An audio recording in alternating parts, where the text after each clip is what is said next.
Jihad. There are many misconceptions about Muslims and Islam in this country. Many of these misconceptions come from those who are uninformed about the teachings, philosophies, and general practices of Islam. And this results in many Americans being uneducated on who Muslims really are and what they believe.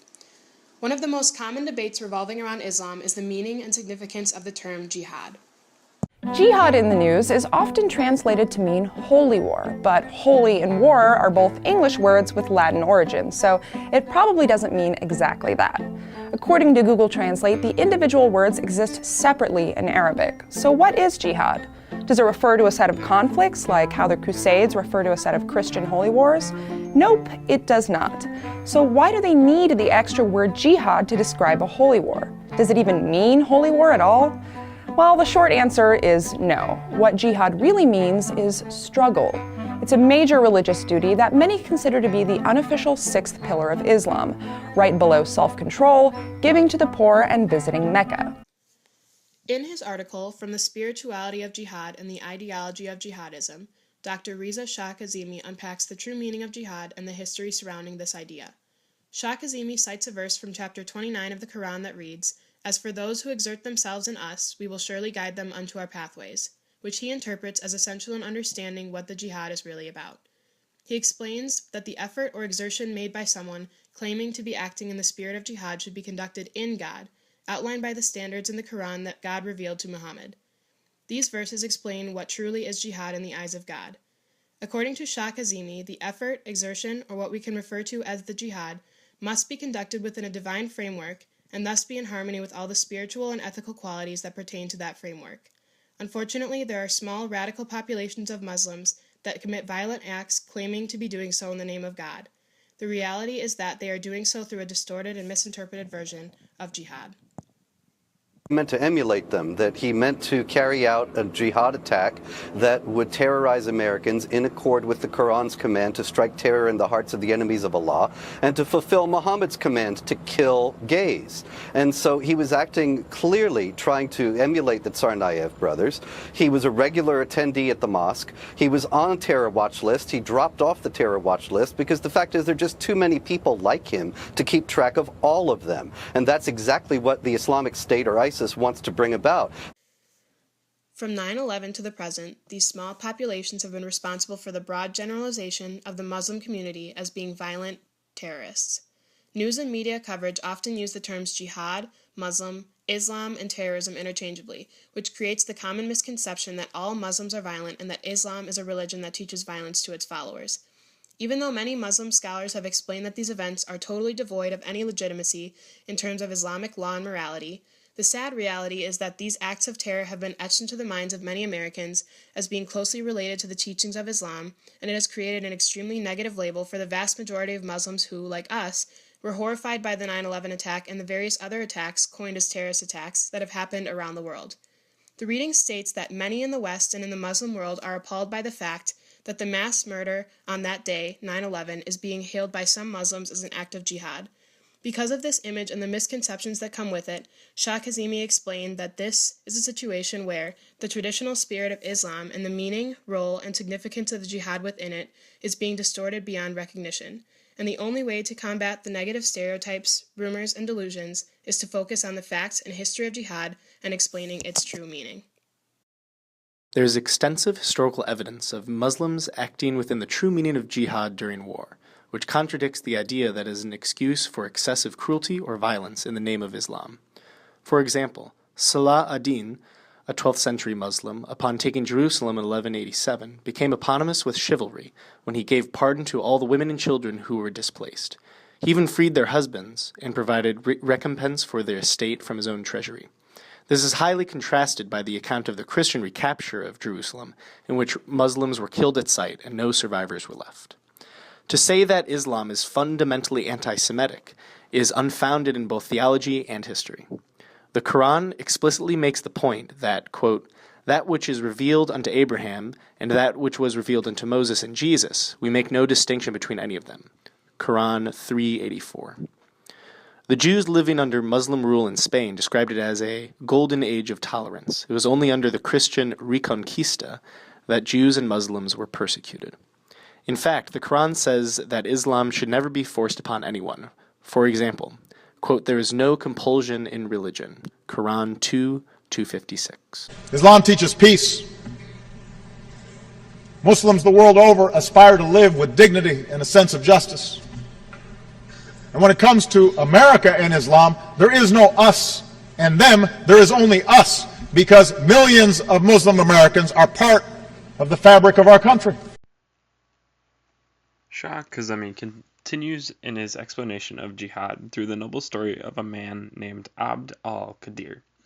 Abd al-Qadir was an Algerian general in the mid-19th century who was faced with defending his people and homeland from the imminent threat of the French colonial empire. Al-Qadir was known for his just acts and his respect for those who fought against him. Kazemi quotes Quran 5:8, "O ye who believe, be upright for God. Witnesses in justice, and let not hatred of a people cause you to be unjust. Be just, that is closer to piety."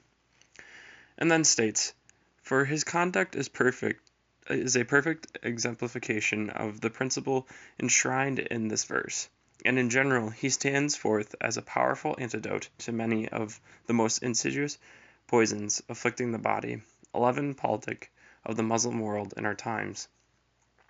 Al-Qadir is exemplified for his withholding of the Islamic principles of peace and justice. Hamza Yusuf, an American Islamic scholar and co-founder of Zaytuna College in Berkeley, California, argues that he is the last Muslim because he embodied all the means of Islam. He was a scholar, he was the ruler of a country, he was a merchant, and he embodied the Sunnah. Terrorism in the case of Al-Qadir was in the hands of the French, who went out of their way to attack and dismember a nation of peaceful people. But due to colonialism, such as that of the French during the 1800s, Western nations see the people of the East as exotic and endangering.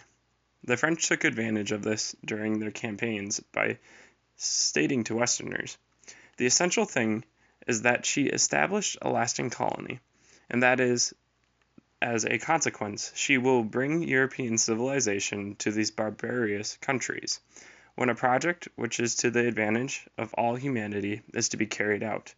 The shortest path is the best. Now, it is certain that the shortest path is terror." France believed that Muslim people of Algeria were exotic and barbaric. Therefore, they took it as their duty to conquer and bring civilization. Whereas Al-Qadir ordered his soldiers to the point of punishment to respect and treat fairly all those who were captured.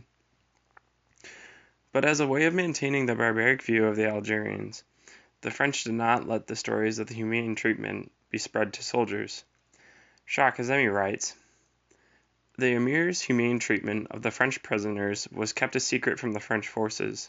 Had it leaked out, the rest of the world would have been devastated for the morale of the French forces, who had been told that they were fighting a war for the sake of civilization, and that their adversaries were barbarians."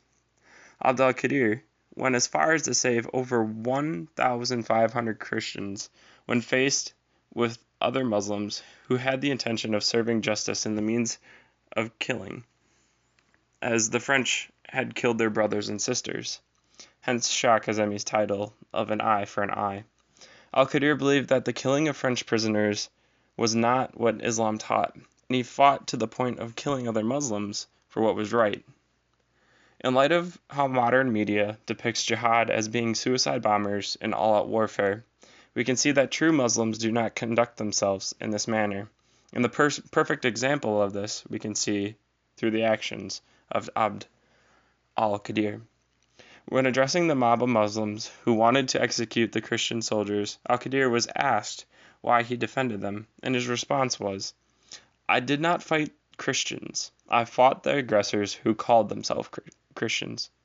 I believe that Al-Qadir is correct in that those who carried out the act of terror, such as the French in this instance, are not true to their faith. This is carried out today in terror groups such as Al-Qaeda and ISIS. Pope Francis speaks in agreement. Quindi, Santo Padre, ho due domande breve, perché lei quando parla di questi atti violenti parla sempre di terroristi, ma mai di Islam, mai utilizza la parola Islam.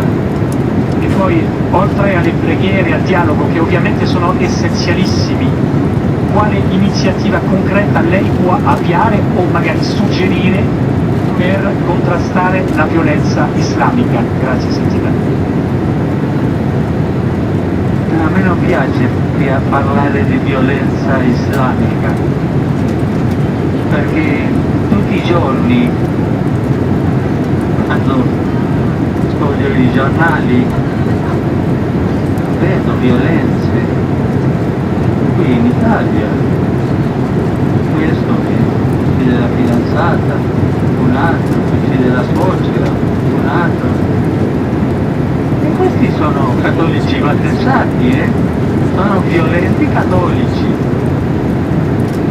Se io parlo di violenza islamica, devo parlare di violenza cattolica.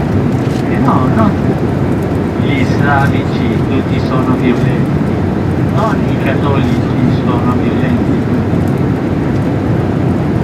Che com'è la Macedonia? Vedete tutto. As was said in the previous video, jihad does not really mean holy war. Instead, jihad literally means effort or struggle. However, jihad can be defined in two ways: greater jihad and lesser jihad. Reza Shah Kazemi tells us that the greater jihad was defined by the Prophet as the jihad an-nafs, which means the war against the soul. This refers to the struggle within oneself. He also tells us that the physical fighting is the lesser jihad, and it only has meaning in the context of that unremitting combat against inner vices. The lesser jihad is what allowed Muslims to fight against others, but the reasoning behind the fighting is what is misinterpreted in today's world.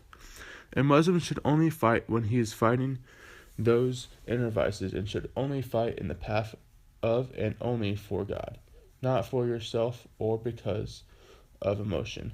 A good example of this is when Ali put his sword away after a defeated enemy spat in his face. Ali didn't kill the enemy because then he would have been doing it because of anger and not for God. Fighting should only be done in the path of God and in God. If you stray from that reason, then it is not jihad. Here's what concept of jihad. He says that why are people fighting? He's been to Kashmir. About jihad, does Islam encourage this fighting? What is the meaning of jihad? Does it not disagree with the quotations he gave of Surah chapter 5 verse 32? Brother, as far as the word jihad is concerned, there's a misconception not only amongst the non-Muslims, but even among the Muslims. What most of the people think, that any war fought by any Muslim for any reason, whether it be for his personal gain, whether it be for politics, whether it be for language, whether it be for color, it is called as jihad. Jihad does not mean any war fought by any Muslim. Jihad comes from the Arabic word jahada, which means to strive, which means to struggle, like how we have jidd jahad. So jihad basically means to strive, to struggle. And in the Islamic context, it means to strive against one's own evil inclination. It also means to strive to make the society better. It even includes to strive in the battlefield to fight in self-defense. Jihad also means to fight against oppression and tyranny. Jihad basically means to strive or struggle.